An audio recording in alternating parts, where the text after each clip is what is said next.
Good afternoon, dear students in grade 12. Welcome to our session for today, in which we are going to talk about Unit 12 for the scientific section. Dear colleagues, dear students, let me first welcome my colleagues in the studio who are going to participate in this seminar. Miss Wala Safir, an English supervisor from Damascus countryside. Good afternoon, Miss Wala. And Mr. Mazen Abdul Karim, an English teacher from Damascus countryside. Good afternoon, Mr. Mazen. Good afternoon. Well, dear students, dear colleagues, as you know, in Unit 12 we have, let's say, some contents, and we can show you the books of the contents of Unit 12 as usual. We can use the laptop, of course. The laptop, please. Thank you very much. So our title for today, or the title of Unit 12, is Digital Literacy. Now, as you can see, in the contents, the books, at the beginning, at page 1, let's say, if you look at the books, when we talk about listening, of course, here the skill is to teach the student how to listen for general understanding. And when we talk about speaking, of course, the student here has to have the skill of asking for and giving information. When we talk about reading, of course, we are going to have a text about e-government. And then when we talk about the writing skill, we can say that we have a skill here, a new skill, which is to write a composition about using the internet in learning. What about the laptop, please? The laptop, thank you very much. Now, when we talk about grammar, of course, in grammar here, we have a new skill, which is inversion. It is called inversion. And then when we talk about pronunciation, we have something called sound linking.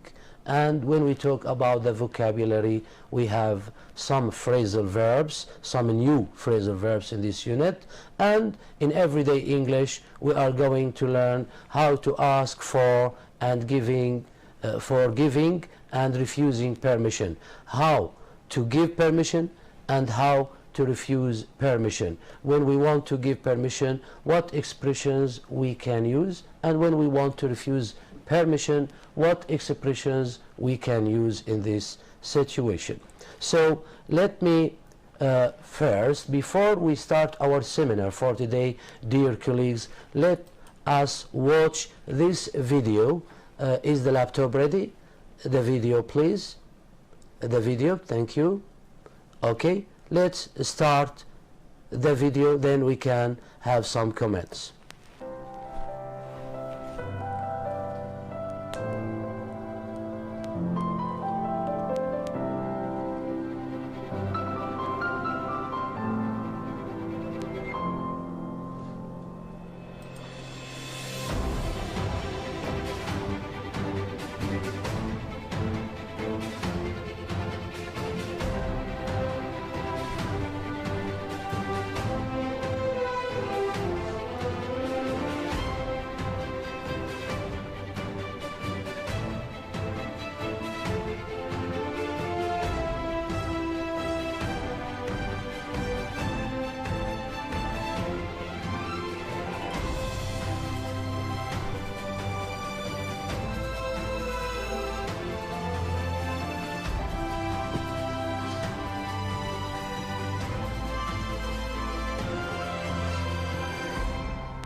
Okay, thank you very much.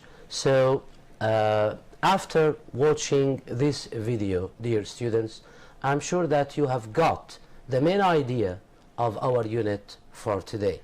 Let me ask my colleagues, Miss Wala, what can we understand after watching this video, please? Yeah, technology affects the way individual can work, think, and communicate with each other. It also helps society, how people can interact with each other. What about you, Mr. Mazen? how technology affects our life in general and all the aspects of our life, all the field in our life. So we can understand from the video that Yes. our life has been developed a lot after using technology. Man throughout history has, let's say, used different ways to improve his life, and one of the ways he could use is the field of digital, let's say, literacy. When we talk about this knowledge, this new field, this new branch in science, we have a lot of information about this field. We can talk a lot about this field. So that's the main point. This is our topic, dear students, for today. Before we go on, I think we have a call from Tartus. Ali, good afternoon, Ali. Good afternoon. How are you? I'm fine. Good. I have a question. You have a question, Ali? Yes. Okay, your question, please. At page 52 in workbook. Page what? 52. 52. Workbook. Which book? Workbook. Workbook. What is your question? Grammar future form. Sorry, again, please. Grammar future form. Grammar. Future form. I'm sorry, I can't hear you. Future form. Maybe literary section he means. In the literary section? Are you literary in the literary section or in the scientific section? Scientific. Scientific. So, yes. what do you want to ask about grammar? What rule? Is it passive, reported? This grammar, I don't think anything about it. Can you read the sentence? This grammar, I don't think, I don't know anything about it. What is the main idea of? Can you use the book? Do you have the book? Which page? Page 52 workbook, please. Yes. Page 52. I need to explain. I need to explain to this grammar. You couldn't understand the grammar in this unit. Okay? Yes. Which unit is it? Is it unit 5, unit 6? Unit 6. Unit 6? Unit 6. You are talking about future forms, Ali? Yes. The future. Yes. Okay, what form of future can't you understand? Is it about to? Is it will, future perfect, future progressive? Future number 5 and 6 be about to, future continuous. Okay. We promise you to explain it at the end. Okay, Ali, thank you very much. Another question. Okay, you have another question? Yes. Okay. The topic. The topic, yes. This year is it from book or Don't you know, Ali, that from the beginning of this school year, the ministry took a formal decision, and this decision is distributed to all schools in Syria in which the EMAR series is being applied. We informed all governorates in Syria that the topic for grade 9 and for grade 12 will be parallel to the topics in your book. It will be related or connected to the units in your book. Okay? And you will be given some, let's say, hints. Elements or hints. You have to include them in your topic. Okay? That's it. So it is known to all governorates. It is not something new. Okay, yes. Ali? Yes. So I promise you that we can talk about future forms when we finish talking about this unit. Okay? Yes. Follow us. Thank you very much. Thank you for your call. We wish you we wish you good luck. Thank you very much. Thank you. Okay, let's continue. Now, we were talking about digital literacy, and we were talking that there is now a new field in technology which is called the digital literacy. Before going on to talk about the elements or the fields itself, I want to ask you about the meaning of digital literacy. What can you understand from the title itself? What does digital literacy mean? Miss Wala. Yeah, before talking about digital literacy, let's explain the meaning of literacy alone. When we have literacy, it means the ability to understand, to read and write something. Yes. So if we go to the dictionary, if we check this word literacy in the dictionary, we will find that it means the ability to read and write. But when we talk about digital field, so it means the ability to understand and use this digital world. Okay, so it means knowledge. We can say digital knowledge. So when you have enough knowledge to use digital machines, this is the meaning of digital literacy. Before we go on, again, we have another call. Good afternoon. Good afternoon. Okay, no call. It's okay. Now, how we have some questions. Let's watch. Use the laptop, please. The laptop. Again, thank you very much. So we have a very important question here. How much time would it usually take to have some paper services from different administrations? Of course, we need a lot of time. If we want to, let's say, have some papers or some services from, let's say, government administrations. Does online service make things quicker or more complex, Mr. Mazen? Yes, it makes the online service makes our life services very easier and quicker. Yes, so that's it. Now, what kind of services does the government offer for citizens? I think different kinds of services nowadays. So, as we said before, life has been developed, and now we can use technology everywhere. We can use the internet everywhere to offer, let's say, services to the citizens in the state. So I think the government in Syria is doing all its best to offer services as it can to all citizens, especially when we talk about online services. Yes. Now, why is digital literacy? Miss Wala. Yeah. When we say digital literacy, we mean the ability to understand and use information in multiple formats from a wide range of sources when it's presented via computer and other devices. So, the ability, as we said, to understand and use information in multiple formats from a wide range of sources when it is presented via computers. Yeah, not only computers, but any technological tools. Yes, that's it. Thank you very much. By using the mobile phone, not only the computer. Okay. Mr. Mazen. Yes. I think the laptop that is necessary to be with us. Okay, thank you. Thank you. Mr. Mazen. Yes. So when we use digital literacy, what, let's say, benefits can we have when we use digital literacy? Yes, when we use digital literacy, we will be safe in a digital environment, and we will apply information, and we will be able to use digital tools like mobiles, tablets, etc., and we can evaluate information by looking critically at them. Good. Now, our text, it is a very important text, in fact, because it offers us a lot of information about e-government. So the title of this text is e-government. Ms. Wala, what is e-government? Before we go on, we have a call. Good afternoon. Good afternoon. Hello. Hello. Good afternoon. Good afternoon. How are you? Fine, thank you. What about you? Please, I want to ask you something. Okay. Please explain to me the grammar of present simple. I don't understand it so much. Okay, thank you very much.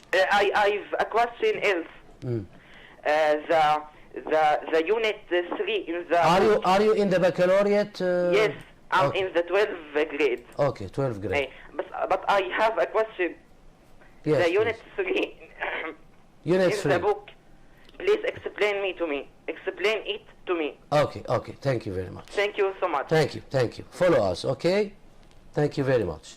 The present simple, I think it's very common, very easy for all students. It's okay. When we use the simple present, we can use it to talk about routine, our daily routine. What do you do every day? I go to school every day. I see my friends every day. I use my mobile phone every day. I have 3 meals a day. Now 2 meals, not 3 meals, okay, in Ramadan, okay. So we go to school, we use the bus, I go to school by bus, etc. When we want to talk about facts, we can also use the present simple. For example, we say the sun rises in the east and sets in the east. The brain controls our body. The brain controls the human body. Yes. Water consists of hydrogen and oxygen. Water freezes at 0 degrees centigrade, etc. So when we want to talk about facts, when we can use it to talk about habitual actions, when we say it rains in winter, when we say Mazen usually, let's say, use his laptop when he studies. So it is a habitual action Mazen does, okay? So what else? We can use it to talk about general feelings. For example, I like playing tennis. I love tennis, okay? Yes. I think tennis or sport in general is relaxing, or music is relaxing. We use it also to talk about thoughts or opinions, etc. We can use it to talk about permanent situations, I mean states. For example, when we say, my father works in a bank. Okay, I live in Damascus. I live in the countryside. I live in the mountains. So it is a state. It is a permanent situation. That's why we use the present simple. So the present simple, it is the first form of the verb. When we want to talk about a third person singular, he, she, or it, we add s to the verb. Wala studies. I study. Mazen studies, etc.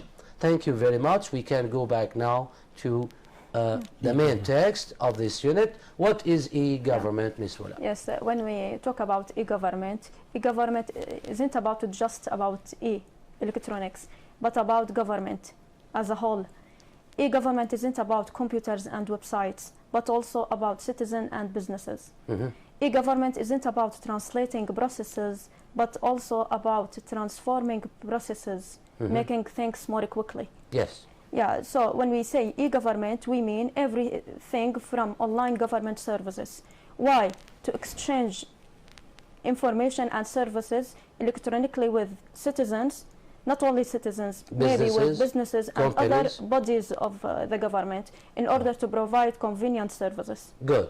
So it is using online services, okay, to exchange information, to exchange services, not only with citizens, but also with businesses and other bodies of the government. When we say other bodies of the government, we can say the Ministry of Education, for example, can have, let's say, an exchange of information with another ministry, okay, with another ministry, for example. So this is what we call other bodies of the government, online, of course. So that's it. Now, Mr. Mazen, what are the pillars of e-government? Yes, e-government is based on 4 pillars. Number 1, people, process, and the technology for sure, and resources. Without these pillars, we cannot experience the e-government. So we need these 4 factors or 4 pillars. They are basic things to form e-government. We cannot use e-government, for example, if we don't have people or if we don't have the process itself, technology itself, and the resources. So we need these 4 things to have e-government. Good. Now, Ms. Wala, what does the framework of e-government include? Nowadays, the framework of e-government has been evolving to include the use of information and communication technologies by government for conducting a wide range of interactions with, as we said, with citizens and businesses, as well as open government data and the use of information and communication technology to enable novelty all over the country. To enable novelty all over the country.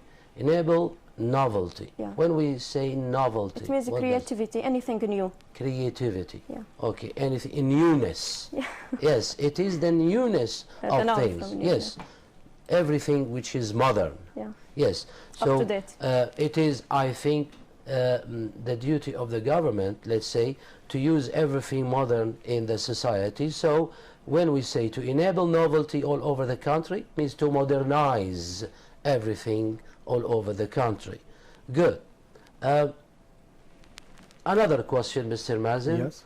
What is the essential principle of e-government? The essential principle. Yes. The essential principle of the e-government is improving the internal mechanism of the public sector.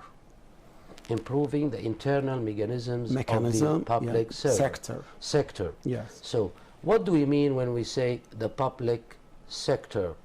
It means, I mean, it is a field yes, related to the government. The government, not yes. private. So factories, ministries, Financial institutions, financial for example. everything which is related to the government, we call it the public sector, not the private one. We are talking about a governmental sector. Yes. Good. So to improve the internal mechanisms, the internal mechanisms, how these sector works. So the strategy, the mechanism. Good. Another question, Ms. Wala. What are the benefits of e-government? Why do we use the e-government? What for? Yeah, we have a lot of benefits, such as e-government reduces financial cost, the first one. It also reduces transaction times, which usually take a long period of time to be done. Integrate workflows and processes by connecting system, allowing the smooth transfer of data, and enable effective resource applications across various public sector agencies, which aiming for workable solutions. So the benefits of e-government, again, when we use e-government, of course, it will reduce financial costs. Instead of wasting a lot of time and using a lot of papers when you go to, let's say, different, let's say, governmental institutions, when you want to visit them, to have some papers, to have some services personally.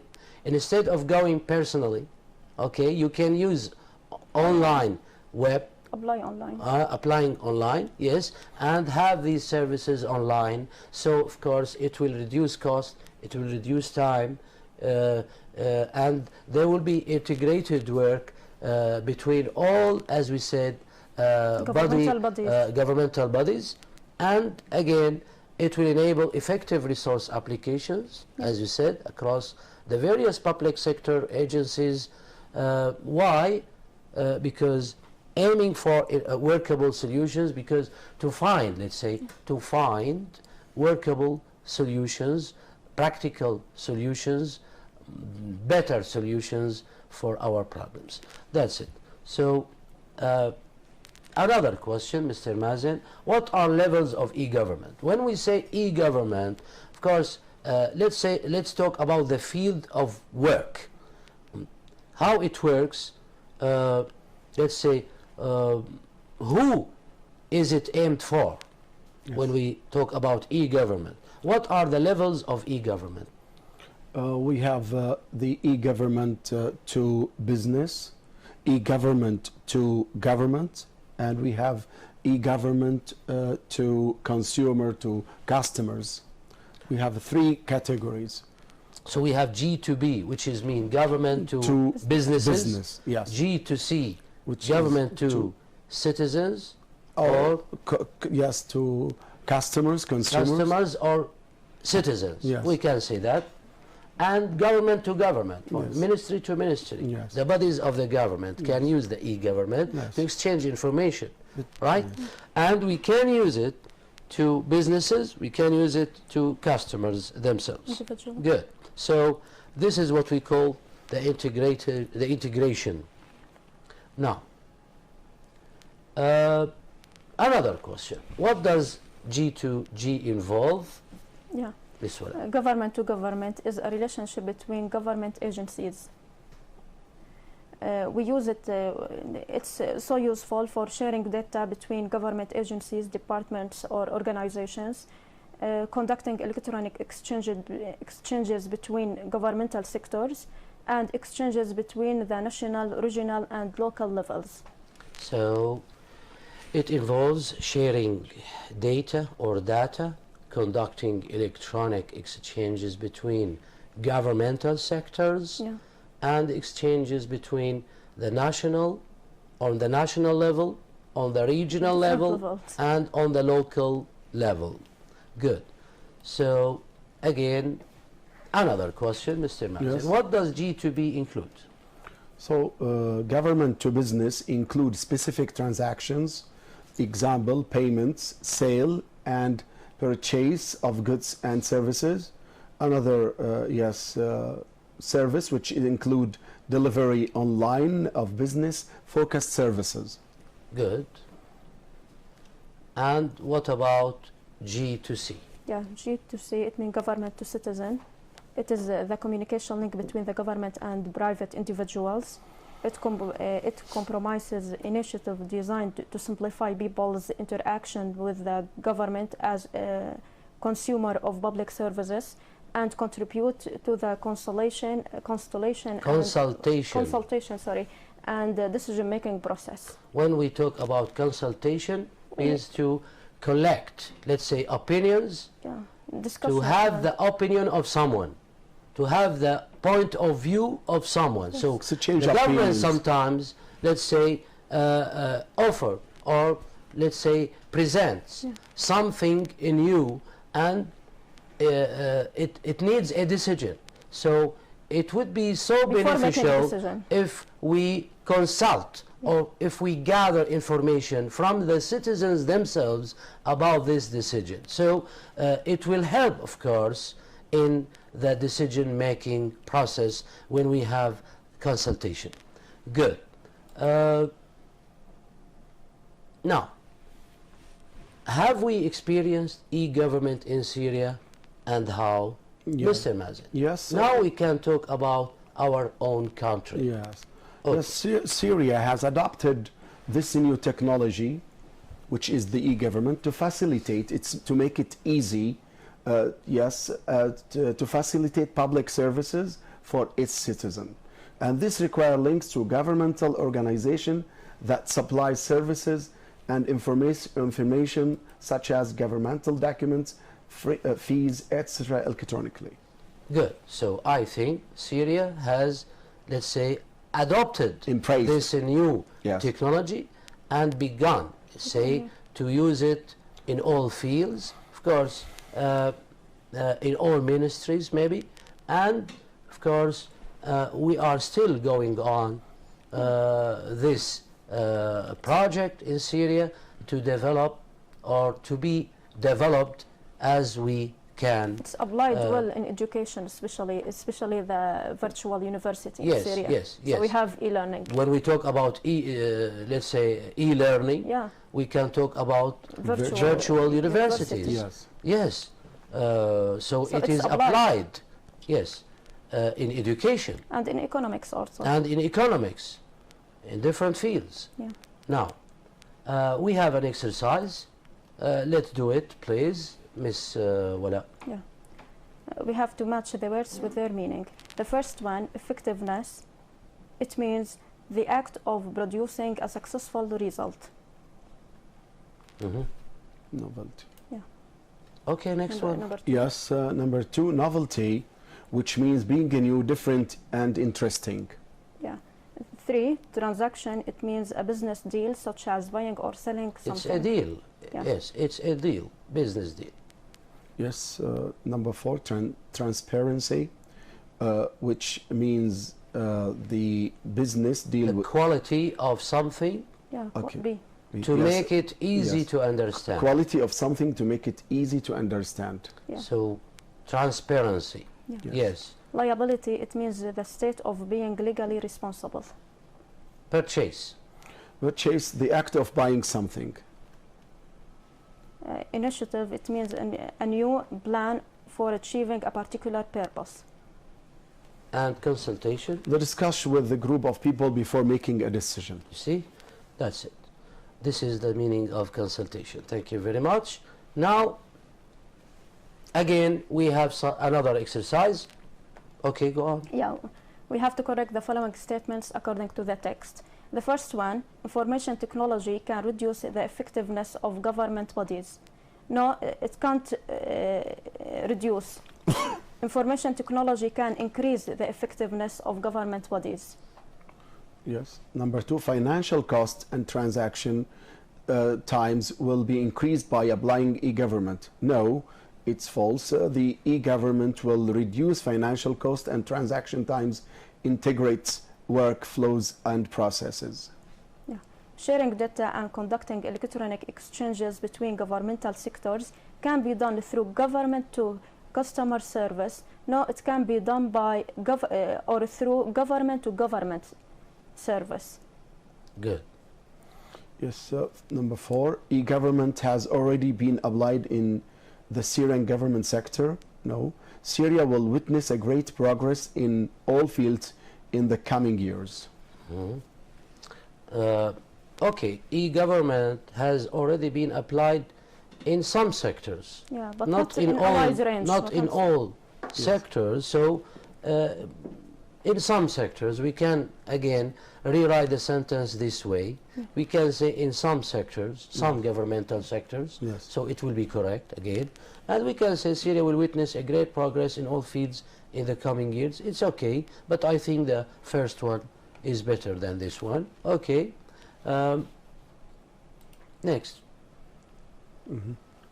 Okay, let's move on. The vocabs, please. Yeah, the vocab. We have a phrasal verb here. When we say phrasal verb, we mean a verb plus a preposition or adverb. Yes. We have two types of phrasal verb. We have phrasal verbs which have literal meaning and others which have idiomatic meaning. Good. For example, when we talk about literal meaning, example, I looked up the tree, but I couldn't see my cat. Here it has looked up. It means to raise your Yeah, to eyes raise up. your eyes. So you can understand it immediately. Because it is literal. Yeah. It has a literal meaning. It has a literal meaning. But It's when so easy here. yeah, but Yes. when we have the same phrasal verb here, but it has idiomatic meaning. For example, I looked up the spelling in my dictionary. Here it has an idiomatic meaning. Yeah, which means to look for information in a dictionary. So We can't it understand. doesn't mean to raise your eyes up. Yeah, we can't Okay. understand it alone. We need a Yes, context yes, to understand yes, it. exactly. So sometimes this is the message from this exercise.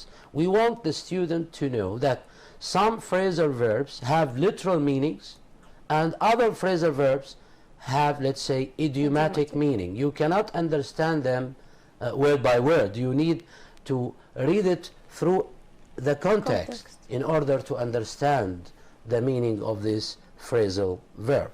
Good. Now I think we have some phrasal verbs, Yes. not only looked up, so we have others. other phrasal verbs. Mr. Mazen, please. Yes. We have to choose the correct meaning of these phrasal verbs and to know whether they are literal or idiomatic. Number one, there is some chocolate in the fridge. Can you get it out? So the phrasal verb here is get it out, which is it is used here literally, which means to collect from a place. Can you collect the chocolate from the fridge? Yes. Yes. Number That's two, it. will we get the book out by the end of the year? When we have get out, it means here to produce or publish something. It has idiomatic meaning here. Yes. When we get the book out. It means when we publish. Of course, the book. not from the fridge, of course. So when we get the book out by the end of the year, it means When we publish. to produce or publish the book. So this is the meaning. Yes. Good. So it has an idiomatic Idiomatic meaning meaning. here. Yes. Another one. Number 3, I will pick you up at 5. The phrasal verb pick you up, which is used here idiomatically. It means to go somewhere in your car and collect someone. Good. It means I will collect you at 5 o'clock.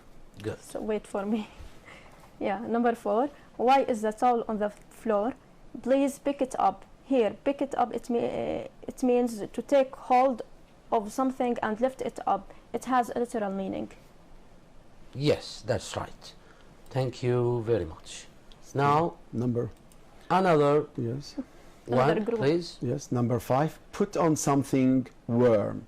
It's cold today. It means here literal meaning. It means to dress something. Put on some clothes, some jacket, because it's cold today. So it's used literally here. Okay. She looks like she's put several kilos. Here it has idiomatic meaning, which means to gain weight. Yes. Good. Number 7, when you are coming back to Syria, the phrasal verb is coming back, which means when are you returning to Syria? Yeah, the last one, she came back at the speaker with some sharp questions. Here it has idiomatic meaning, to reply to somebody angrily or with force. Good. Thank you very much. Now, another exercise. When we talk about grammar now, let's use the laptop, please. In grammar, thank you, we have the title inversion. Am I right? Yes. Inversion. What do we mean when we say inversion? Dear students, inversion, it means when we use the verb before the subject. That's it. So we know this case when we talk about question tags. In questions in general, we use inversion, but we can use inversion also in some Cases. statements or in some cases. Let's show the students, dear colleagues, how we can use inversion. Miss Willa, Yeah. We what use is inversion in English? Why is Why it is used? inversion in English used? The purpose of inversion is to give more emphasis to what you are saying or writing. Mhm. It makes the sentence sound surprising or unusual. It's Good. more formal to use it. In a statement, the verb usually follows the subject. For example, Mary missed her lessons last week. Here we, So here we have a subject, yeah, Mary, then a the verb. subject. Here yeah, we have no inversion. it's a statement. Yes. it Inversion is. just means putting the verb before the subject. We usually do it in question forms. For example, did Mary miss the lesson? So here we have a verb, then we have Auxiliary, then a the subject. subject, So yeah. here the subject and the verb are inverted. Inverted. They are inverted. That's it. This is the inversion. In general. So in general. Yeah. Now, let's talk about inversion in details. The use, Mr. Master. Yes. So when do When we? can we use Yes. inversion? When can we use the inversion? First of all, we can use the inversion after neither nor. Neither or neither. Yes. We Neither. can say neither, we Or can say neither, Neither. Okay. nor, and so. So, Like what? for example, Can you give us some yes, examples? I didn't study well. No, neither did I. For example, Yes. when I tell Mazen, Yes. I didn't study well last night, Yes. and Mazen wants to reply or to answer me or to give a response, Yes. he can say, neither did I. But said the that's it. In Arabic Yeah. we say it. No. Me too. Yeah. Yes. No, I'm all me too. Sorry, yeah, Nor in did Arabic. I, yes. Okay. So neither did I or nor did I. So yes. neither or nor, they have the similar meaning. A similar meaning. They are the same. We can say neither did I, or we can say No. nor did I. So here we use them in negative Negative, yeah. forms. In negative Good. forms. Another one. Number 2, in the phrases when we have here comes, but you know, or here come plus, we have to pay attention that after here comes or here come we have a noun or So after here and there must be an inversion. Inversion. If In the case when subject- we have a noun, a noun and a not verb. a verb, Not a pronoun. a pronoun. For example, Yes. like what? Example, here comes the professor. here comes the boss. Yes. Here comes the professor. Yes. Here he comes. So here we cannot. It's correct. Yes. Here he comes. Yes. Here he comes. It's correct. Yeah. But Why? no Because inversion. here we have a pronoun. A pronoun. So when we have a noun, but not here comes he. We cannot use inversion When we use a pronoun. When we have a pronoun, we can use inversion with here when we have a noun, not a pronoun. I hope it is clear now. Yes. So I think there is a copy mistake in the teacher's book because in some exercises there is a copy mistake. I think the correct answer, there he goes, not there goes he. Yes. So I Because think we have a pronoun. there is a copy mistake in the teacher's book. So it is not correct to have inversion when we have a pronoun. Number 3, in question tag. In question tags, yes. Example, we have to start the work early, don't we? He is just late, So isn't here- he? Yes. Here we have a verb, then a subject. Yes. And Number 4, when we begin a sentence with a limited or negative adverbials, such as seldom, never, if we start the sentence with them. For example, hardly does he come to work on time, so here hardly, it is a negative adverbial, or a limited adverbial. limited, or yes, okay. So we have inversion. Here it's a present simple. We have to put auxiliary, do or does if, in the present simple. If we start the sentence with limited adverbial, and in the past we have to put Can I did. say hardly he comes to work on time? No, No. No. Hardly we he have to make comes. inversion here. No. Here we have to have inversion. Hardly, because we begin the sentence with hardly, which is an adverbial. Yeah. So when we begin our sentence with an adverbial, we need to have inversion. Inversion. I mean, here when we want to have inversion, we cannot use the verb itself. We need to use an auxiliary. verb. Auxiliary. Why? Because Especially in present it is simple in the and past. present simple, we use do or does in the present simple. If the tense is in the past simple, We use did. we use did. If it is in the perfect, past perfect, we use had. Present perfect, we That's use have, already, and so on. Auxiliary. Good. Yes. Another case, Yeah, the last case in conditional sentences when if is omitted. in conditional sentences, when if is omitted. For example, were I in your position, I'd apologize. So it was if I were Yeah. in your position. So if I were rich, if I were in your position, if I were in your shoes, if I were let's doctor. say a doctor, etc., we can have here inversion after omitting if. So it becomes were Where- are you, were I rich, were I in your shoes, were I in your position, and so on. Good. Okay, Mr. Basil, another also case about if. We can use the inversion in the third case of if clause. Of course. For example, had I known, I would Had have. I known, yes. Yes, we can We say. can use it not only in the This, second yes, conditionals, we yes. can use it in third Anytime, conditionals. of course. Had I known the Yes. truth, I would have come, for Yes. example. Okay. Had I been invited to the party, I would I have would go. come. Yes. It means that I wasn't invited. Okay. So in conditional sentences, when if is omitted, very nice. Now, I think we have something else about Inversion. inversion. Yes. Of course, we talked about inversion and how we, let's say, or in which cases we can have inversion. But now we want to talk about other cases in which We we cannot. cannot have inversion. Yes, please. Yes. Number 1, we cannot make inversion when we include a question in another question. Example, have you got an idea? This is question.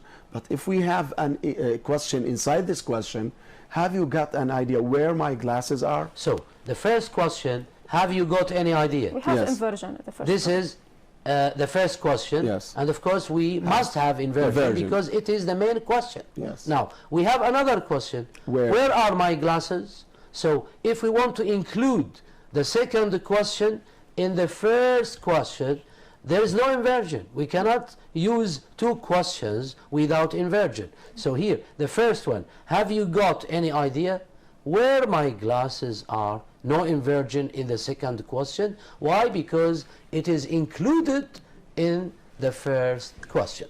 Yes. Clear? Clear. Good. Next one. Number 2, when we include a question in another sentence. So here we have two sentences. One, the first sentence, and we have the Two second. sentences. Yes, but the first one is a sentence. The second one is a question. Okay. I wonder what he was doing, not what was he doing. Yes. So we cannot use the inversion here because the question is, you know, included. It is included in a the sentence. I wonder. This is the Yes. sentence. Okay. So it is included. So there is no inversion here. Inversion. Okay. Number 3, Yes. when we use a question word to introduce a relative clause in phrases. For example, I'm looking for a secretary who can use the computer well. Here we don't have inversion in the relative clause.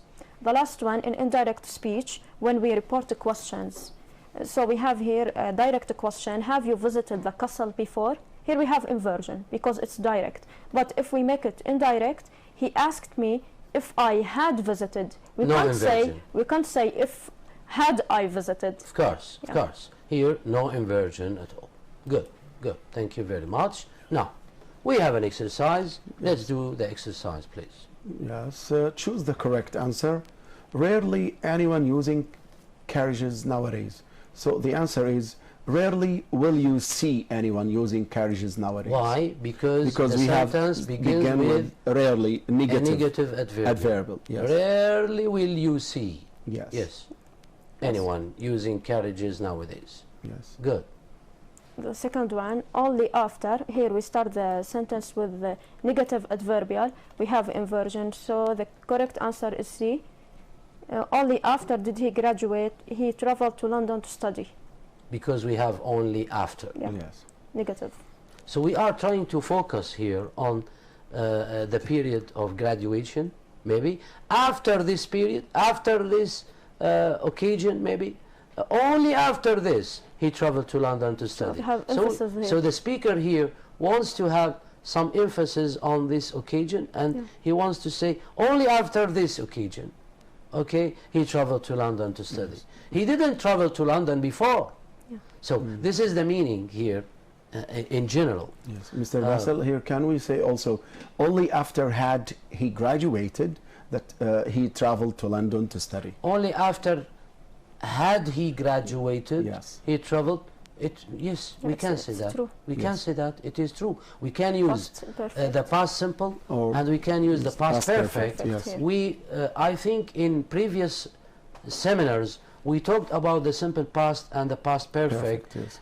and we said at that time that when we have before or after in the sentence, We can use in both clauses, we can use simple past in both clauses. Or For example, when we say Mazen left the office before we arrived, it is correct. Yes. And we can say Mazen had left the office. his office before we arrived. So both are correct. Yes. So here, because we have after, I think we can use the simple past, we can use did, and we can use had, Had. the past perfect. Yes. But here, I think C is the correct choice because it is the only one which has inversion. Inversion. Yes. So the other choices have no Started with the inversion. subject. Yeah. Okay.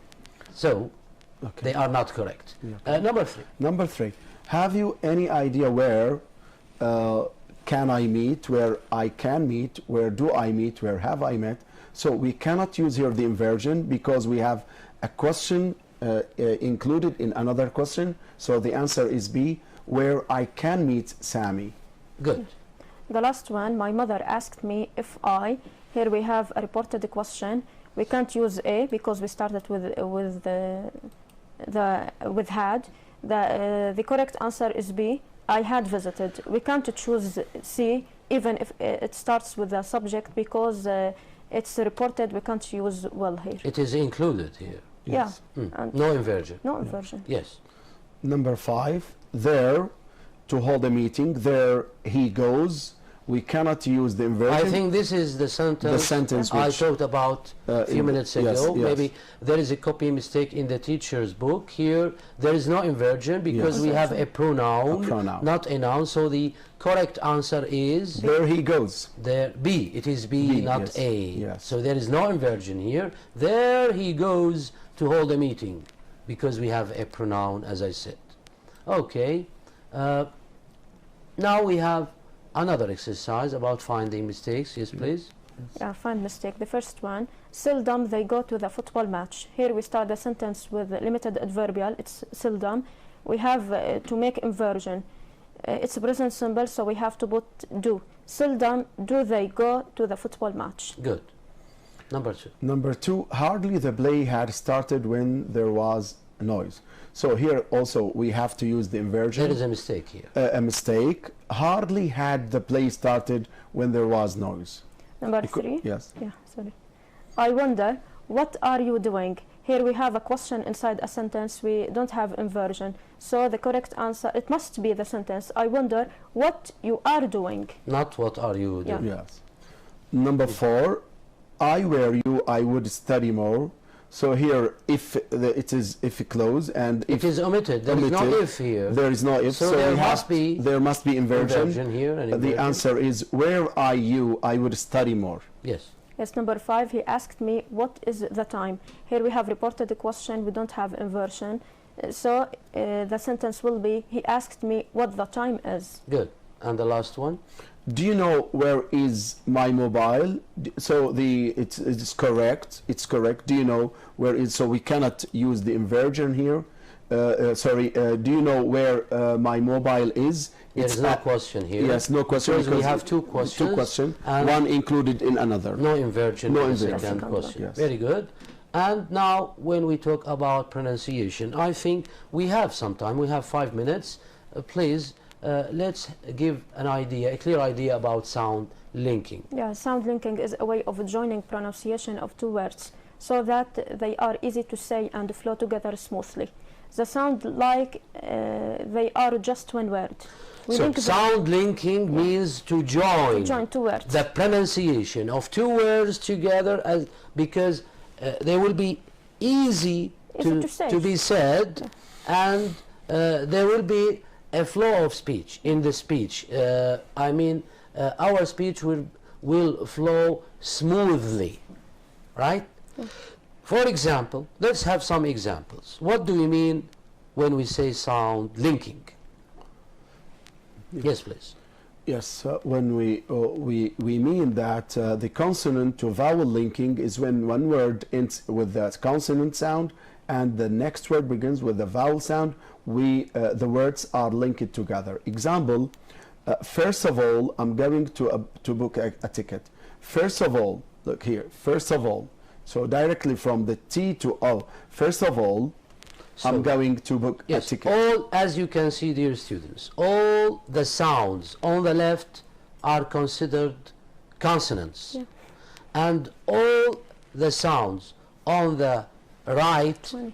are called Vowel. vowels. So when a vowel, right, when a consonant is followed by a vowel, there must be Linking. a link They must be here. linked together. For example, as Mr. Mazen said, first of all, not first of all. We can't stop here. No, I can't stop. First of all. It is wrong to say that. Yes. First of all, Yes. first of all, I'm going to book a ticket. To book a ticket, not to book a ticket. No, there is no stop. Here there must be a link in the sound. Okay. This is the meaning. Yes. That's it. Another example. My father is an old man. My father is an old man. Yes. My father is an old man. Yes. Not my father is an old man. It is wrong to say that. Yes. This is like Okay. yes. We have, frankly speaking, dear students, I know that we are Arabs and we should do our best, let's say, to imitate the native speakers. So it would be so beneficial if we practice listening to them as we can. I mean, to the native speakers, not to anyone else. I mean, as we do, if we want to do our best, whatever we do, we can't, of course, give, let's say, the right accent or the accent 100% of the native speaker, because we are not British. We are not British. But our, let's say, reading must be correct. I mean, the pronunciation must be correct. It's okay. We should try to, let's say, express ourselves when we speak, but there are some rules. Here, maybe some rules are not, let's say, common or known to everyone. That's why we try in our new book, IMAR series, to focus on these things, to enable the students to, let's say, pronounce well the words or even the sentences. I think we have an exercise. Let's do it in a hurry, please. Put the links in the right places. The first one, if I had enough money, I'd travel around the world. Here we have two links between had consonant, vowel. Yeah. If I had enough. Had enough. If I had enough. Not I had enough. It is wrong to say here. that. Yeah. Yes. Travel around. Travel around. Yeah. Yes. Number two, I read a story about a poor man who suddenly became rich. So we have here a link between the read a story. I read a story about a poor man who suddenly became rich. Yes. Three, can I have a box of chocolate, please? Here we have a link between have a box of. So two links here. Yes. And number four, Jane and Mary needed a lot of experience to get their job. Jane and Mary needed a lot of experience to get a job. Jane and Mary. Yes. Okay, thank you very much. Now, in everyday English, when we talk about asking for and giving and refusing permission, when we want to ask for permission, my dear students, as you can see, we can use different expressions like may I, Yeah, using models here. can I, do you think I could, is it okay if I, do you mind if I, would you mind if I? So these are expressions that can be used to ask for permission. What about giving permission, Ms. Wala? If you want to give me the permission, what can you say? Yeah, we have special expressions such as Sure. Yes, of course, help yourself, no problem, it's okay. And if you want to refuse permission? Yes, then sorry, I'm afraid that's not possible. Note, to refuse permission politely, we use don't. We usually don't say no. So we say sorry. So don't ever say no to someone in English. Yes. Say it in a different way. Sorry. Say, I'm sorry, I can't do that, Yes. for example. We have Well, to justify. dear students, time is over. Well, I think, I hope that we did our best to, let's say, give you the benefit from this session. At the end of this seminar, dear colleagues, dear students, let me thank my colleagues in the studio, Ms. Wala Al-Safir, an English supervisor from Damascus countryside. Thanks for your participation. Mr. Mazen Abdul Karim, an English teacher from Damascus countryside. Thank you for coming, Mr. Mazen. Thank you very much. This is Basil Sadiq speaking from the Syrian educational channel. Till we meet in other seminars, dear students, dear colleagues, we wish you all the best. Goodbye. Ramadan Mubarak. Thank you.